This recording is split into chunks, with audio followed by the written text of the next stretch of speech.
What's going on, everybody? It's the Okie Doke Show, and we are here at E3 again. And this time we're doing Total War, and we're going to talk about the game. We just played the game. Awesome game.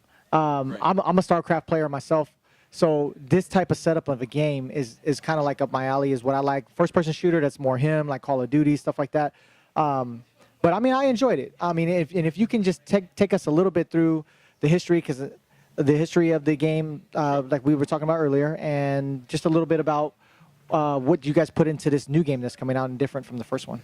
Okay, so Total War is a 17-year-old franchise. Literally today, actually, was the first Total War game 17 years ago with Shogun. And it's a historical franchise, well, it has been, until 2016 when we brought out Total War-WarHammer, which is a British fantasy franchise, and the two have kind of gelled together to make this perfect kind of fantasy version of Total War, which is all about kind of mass battles with wizards, dragons, orcs, goblins, but also Total War works on two different levels. It works on the battles, which you guys have just played, and it's interesting to say you're like mainly a first-person shooter, because our controls are very deliberately, the way you control your camera is in a first-person style. It just so happens that you're controlling armies. And also, the second part of the system is kind of a campaign map. So it's a turn-based campaign. You're trying to take over the world effectively. And then when you kind of engage another army, you go into a real-time battle situation. I'll hand over to Mark, my colleague, he's a games designer. I'm the writer. And he'll explain how Total War 2 is different from Total War 1.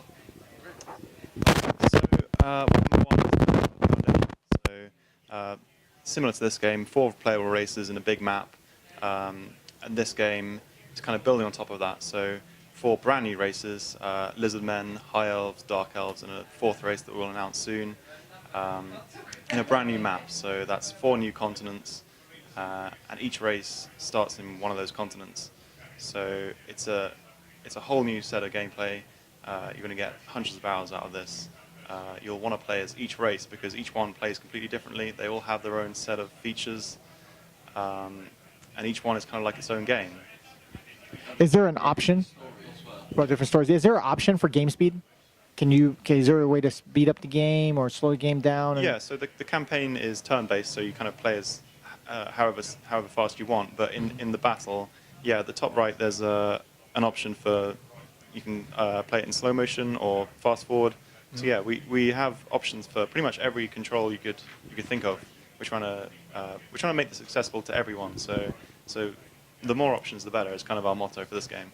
I also noticed that there's a lot of ways you can change your army's direction. You can kind of flank them.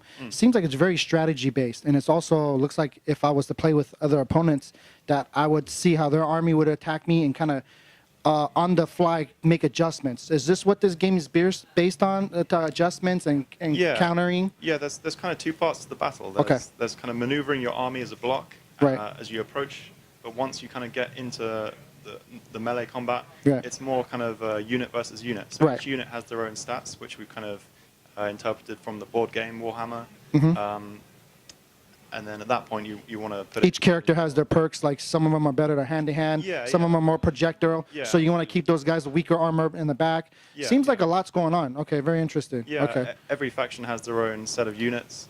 Now, that leads to my next question. Is this a lot of online playing versus your solo playing? Is this more based on online and the online community? And it's a bit of both. We have the single-player mode through campaign and battles, but we also have multiplayer. So we have multiplayer campaign, where you can play with a cooperative partner, or you can do head-to-head. We also have online battles. Something new in Warhammer 2 is a free-for-all mode. So instead of the normal kind of 1 versus 1 gameplay, you have 4 players all against each other fighting. They start in the corners of the map and then meet in the middle and just have a huge brawl, which is really cool. So for 17 years, right? You said the franchise pretty much came out. How far along has it came as far as like, tournament base and or any future stuff coming up where you've already kind of have it set where it's going to be like tournament based and things like that, or is it just more of like somebody playing against each other on? Yeah, we view it as very much we iterate every time we play, no matter what kind of historical context or fantasy setting it is, and we've kind of done multiplayers as well. But for the kind of organised online tournaments, we're kind of letting the online community kind of deal with that. And there's been a couple of leagues, I know. But I think we were kind of very limited with our multiplayer in Total War 1, Warhammer 1 specifically, because we wanted to make sure the game was the star of the show, so to speak. We wanted to focus our kind of finite budget of man hours and making sure our dragons flew, our giants and wizards cast spells and all that. As kind of Mark's mentioned, with Warhammer 2, we're kind of stepping out into the multiplayer a bit more with like the 4-player thing, and also kind of one-on-one battles, as well as kind of co-op campaigns and stuff. And I mean, personally, I don't think you can force that. I think from what I kind of seen of kind of online games, it almost needs to grow organically, rather than kind of the publisher or the developer kind of forcing it. I mean, don't get me wrong, we should support that, and we will. But you know, I think the players should kind of drive that. As far as Warhammer 2 right now, is it available to the general public, or is there what's the storyboard behind that? Like, okay, well, I mean, it's still in development. Okay. We have a release date of September 28th. Okay. And so it's a standalone product. That's why it's a sequel. However, if you own Warhammer 1, after our first patch, the game will merge. If you own both, you'll get a big map. Basically, the two maps that you get into the two games stitched together into this massive new mega campaign map. And there, it's like, especially for Warhammer fans, there's the chance to effectively take over the whole world. And then when Warhammer 3 comes out, we'll reveal the final part of that map, and that will be like the biggest map Total War's ever done. So this is also backwards compatible with the older motion. It's not like one mode goes obsolete, the storyline continues throughout. Yeah, absolutely. Okay. It's compatible. In fact, what we're doing, sorry.